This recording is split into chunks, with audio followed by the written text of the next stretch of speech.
Hi everyone, my name is Charlie and today I would like to share my thoughts on A View of the Harbour by Elizabeth Taylor. This is Elizabeth Taylor's third novel and is set in the coastal town of Newby after an artist appears and says as he is going to paint a view of the harbour. We then end up involved in the lives of the people who live in this town over the course of 1 year.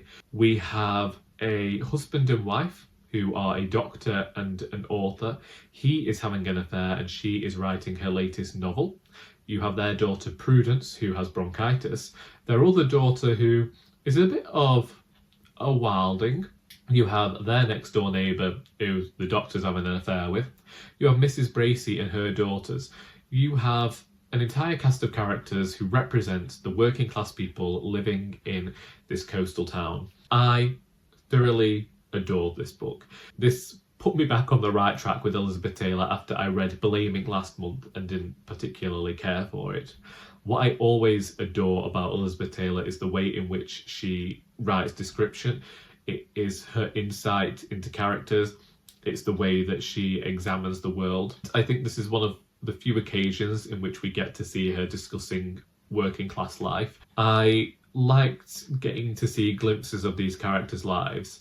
I like the somewhat meta-narrative that the author created by placing Beth within the book. You would often get to read Beth's philosophy on writing and wonder whether that was coming from the author as well, especially when one of Beth's characters develops pneumonia and she's speaking to her husband about how long this person would have to live. And he is explaining that, well, it's treatable nowadays. She says, well, this person has to die.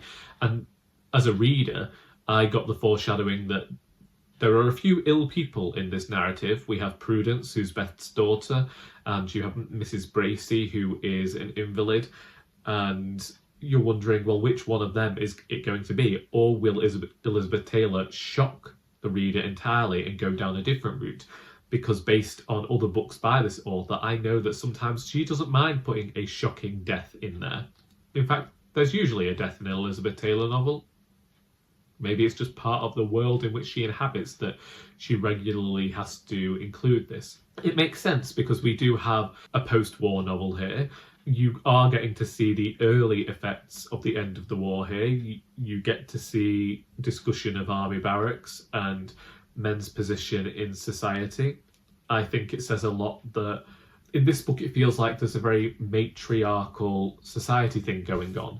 And that's where I question, is this book set in the north of England? Is it supposed to be synonymous with Whitby? Because oftentimes we would talk about these northern matriarchs in fiction and on screen more than we necessarily would about women from the south. Although if we look at EastEnders and the women in the East End of London, there's a lot of case for matriarchy in working class families is all I'm going to say. Although when I mention this, I can then think of later on in the novel when we are looking at the affair that's going on between the husband and the next door neighbour, and the way that it's presented and the way that people are talking about it, it is as though it's the fault of the woman for allowing the man to kiss her and continue this affair because she knows he's a married man, and really it's her responsibility because he's a man. This is to be expected, but she, as a woman, as Beth's friend, should be saying, no, this isn't what we do. And you get this sense that although there are some very strong-willed women in here, it's still the society of the 1940s. Men can really get away with whatever they want to, which is something else that I particularly like about Taylor's books and reading books of this period, is getting to see what people actually believed in society at the time. And I think that that's why this works in being an almost plotless novel. Yes, you have this tale of this affair, and yes, you have this concern about this woman dying, or other characters looking for love or trying to find their place in the world. But ultimately, what we're really getting is a view of these characters over a year. And that's where, as Sarah Waters says in the introduction, Elizabeth Taylor has an artist's eye for the description, because she begins to paint all of these pictures of these characters and their lives over this 1 year, bookended by Bertram painting this picture. You get to see the way in which these characters' lives interconnect and interweave, the way that the Anchor, the pub, is the hub for everybody, where they go and share their woes and their worries, their frustrations, before they return home and everything remains the same. And I think that that's something that Taylor examines quite well here, how within working class lives there can be a sense of monotony because there isn't really much that we can change, because we just don't have the we are not in the financial situation in which we can see any sort of change or do anything about the situations that we are in. Mrs Bracy is the character I was talking about in my vlog, of being this woman who, although she's on her deathbed, is still incredibly controlling of her daughters. And because her daughter Maisie has fallen in with Eddie, she decides to do all she can to separate them, because she doesn't want Maisie's life and her eyes to be elsewhere. And she also worries about being forgotten by the world, because she is dying and she is just left in this room to look out of the window and watch what's going on in the world. And that's something else about this book that comes up a lot, this motif of people observing, people watching what's going on.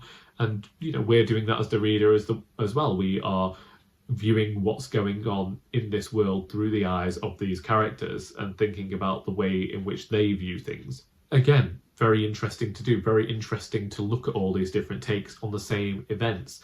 Obviously, they aren't the same scenes over and over again. They are characters that are becoming aware of what's going on.